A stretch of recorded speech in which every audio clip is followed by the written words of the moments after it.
Welcome to the Salmon Runs YouTube. Enjoy the video. You begin by ensuring you have site-level permissions to create a library. Without them, you can't proceed.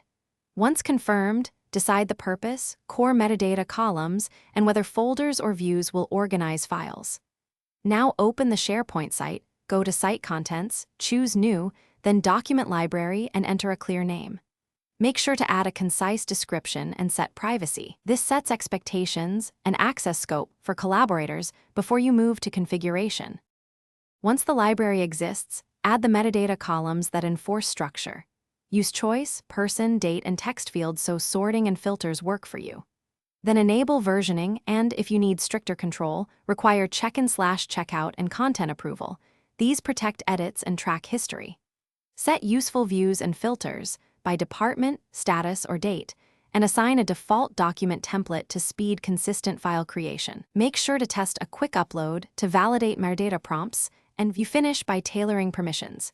Decide whether the library inherits site permissions or uses unique access, then invite users or groups with appropriate roles.